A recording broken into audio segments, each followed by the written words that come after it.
क'क्राझाराव उन्दै हिनजावसाखौ जिनाहारि खालामग्रा दायनिगिरिखौ गुलि गावदों। सासे 16 बोसोर बैसोनि उन्दै हिनजावसाखौ मोनाबिलि समनि 7 रिंगासोआव गलानिफ्राय न'फारसे फैनाय समाव जिनाहारि खालामनानै बुथारनो हुमखि होनाय 3 दुथांफोरखौ पुलिसआ खाबाय। पुलिसनि गुलिजों जखम जानांनाय दुथांखौ आफर उद्दीन इस्लाम होननानै सिनायथिनाय जादों। जखम जानांनाय सुबुंखौ क'क्राझार आर.एन.बि सिभिल देहा फाहामसालियाव फाहामथायनि थाखाय थिसननाय जाबाय। क'क्राझार जिल्लानि सालाकाथि पुलिस आउटपस्टनि सिङाव थानाय दलमारा ओनसोलाव 23 मे अक्ट'आव सासे 16 बोसोर बैसोनि उन्दै हिनजावसाखौ मोनाबिलि समनि 7 रिंगासोआव गलानिफ्राय न'फारसे फैनाय समाव जिनाहारि खालामनानै बुथारनो हुमखि होनाय 3 दुथांफोरखौ पुलिसआ खाबाय। खाजानाय दुथांफोरखौ फारियै आफरुद्दीन इस्लाम, मुस्ताफा आली आरो सेनेजुद्दीन आली होननानै सिनायथिनाय जादों। जाथायनि गुबै दायनिगिरिखौ फास्ट ट्रेक आदालतनि गेजेरजों गोख्रों साजा होनो केएसएनि मावफुं सोद्रोमा खामेश्वर रयनि गोख्रों दाबि। আজি এজন নৰবিশ্বাসক আমাৰ পুলিচ প্ৰশাসনে এনকাউণ্টাৰ কৰিছে। পুলিচ প্ৰশাসনক বহুত বহুত ধন্যবাদ জ্ঞাপন কৰিছোঁ।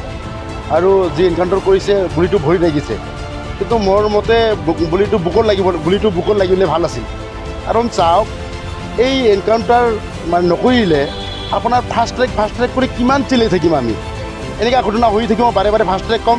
আৰু ফাষ্ট ট্ৰেক যি আমাৰ মানে প্ৰক্ৰিয়া, যি আদালতৰ প্ৰক্ৰিয়া, এইটো আপোনাৰ সমাপন কৰোঁতে 2-3 বছৰ লাগি যায়।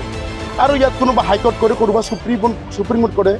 এই 2-3 বছৰ দুৰ্ভগীয়া পৰিয়ালে মানে আপোনাৰ কোৰ্টত যাব লগা হয়, বহুত হাৰাশাস্তি পায়।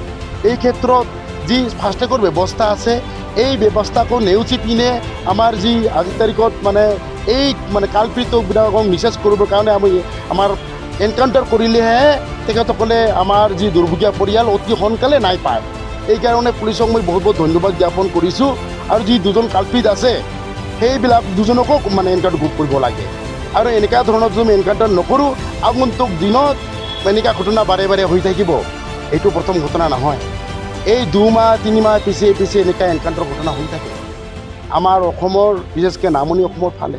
আমাৰ এনেকুৱা ঘটনা আমাৰ নিষ্পাপ আমাৰ শিশুবিলাকক, আমাৰ নাবালিকাবিলাকক বিভিন্ন ধৰণৰ প্ৰলোভন দি, বিভিন্ন ধৰণৰ মিছা মানে কথা কৈ পিনে আপোনাৰ বিভিন্ন জালত পেলাই আপোনাৰ ৰেপ কৰে ৰেপিষ্টবিলাকে। আৰু চাওক, এনেকুৱা ধৰণৰ ঘটনা আমি যিটো মানে বন্ধ কৰিব লাগে, আমি প্ৰশাসন কঠোৰ হ'ব লাগিব, আমাৰ পুলিচ বিভাগ কঠোৰ হ'ব লাগিব। আমি পুলিচ বিভাগক অনুৰোধ কৰিছোঁ, চাওক, যিবিলাক আপোনাৰ নৰবিশ্বাস আমাৰ মানে কণমানি আমাৰ শিশুবিলাকক, নাবালিকাবিলাকক এনেকৈ ৰেপ কৰিছে, এইবিলাকৰ যি শাস্তি তাৎক্ষণিকভাৱে পাব লাগে, তেতিয়াহে আমাৰ পৰিয়ালে সকাহ পাব আৰু আগন্তুক দিনত এনেকুৱা ঘটনা নহ'ব। মই আজি যি এনেকুৱা ঘটনা শুনিছোঁ, মই বহুত ধন্যবাদ জ্ঞাপন কৰিছোঁ। মোৰ আশা থাকিল, এই গুলিটো ভৰিত লাগিছে, গুলিটো বুকুত লাগিব লাগিল হয়।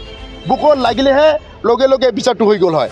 আৰু আগন্তুক দিনত পুলিচ প্ৰশাসনক কৈছে, গুলি নামাৰিব, আপোনালোকে ডাইৰেক্ট বুকুতে মাৰক। আৰু আপোনালোকৰ আৰ্মছটো লৈ পিনে মানে দৌৰি যাব খুজিছে, আপুনি ডাইৰেক্ট বুকুত মাৰিলে বেছি ভাল আছিলে। যি কি নহওক, এই 3জনকে এতিয়াও কওঁ, এই 3জনক এতিয়াও এনকাউণ্টাৰৰ বুকুত গুলি মাৰি এনকাউণ্টাৰ কৰিব লাগে। তেতিয়াহে আমি আমাৰ যি মানে দুৰ্ভগীয়া পৰিয়াল নাই পাব বুলি মই ভাবোঁ। দিনৰ ভিতৰতে বিভিন্ন এনেকুৱা ধৰণৰ অবৈধ মানে ঘটনা হৈ গ'ল। আৰু যিবোৰলৈকে সমাজক কলুষিত কৰিছে, আমাৰ সমাজ ব্যৱস্থা কলুষিত কৰিছে। আৰু এইবোৰৰ পৰা পৰিত্ৰাণ পাবলৈ হ'লে, আৰু চাওক, আমাৰ বিশেষকৈ আমাৰ এই বেলেগ এটা সম্প্ৰদায়ৰ আপোনাৰ নকওঁ, তাৰ একাংশ মানুহে যি মানে কি ইয়াৰ স্থায়ী বাসিন্দা নহয়, আমাৰ চৰকাৰী মাটি মানে আবদ্ধ কৰি ৰাখি পিনে, মানে অবৈধভাৱে চৰকাৰী মাটি আবদ্ধ কৰি ৰাখি পিনে এনেকুৱা ঘটনা সংঘটিত কৰিছে। মই চৰকাৰক অনুৰোধ কৰিছোঁ, এইবিলাক এভিকশ্যন কৰিব লাগে। আমাৰ যিবিলাক চৰকাৰী মাটিত অবৈধভাৱে মানুহ বসবাস কৰি আছে, এইবিলাক সোনকালে ইভেকশ্যন কৰিব লাগে। আৰু তেখেতসকলক উপযুক্ত স্থানত দিলেহে তেখেতসকলে আমাৰ মানে এইবিলাক ঘটনাৰ পৰা আমি নিত্য পৰিত্ৰাণ পাব সম্ভৱ হ'ব।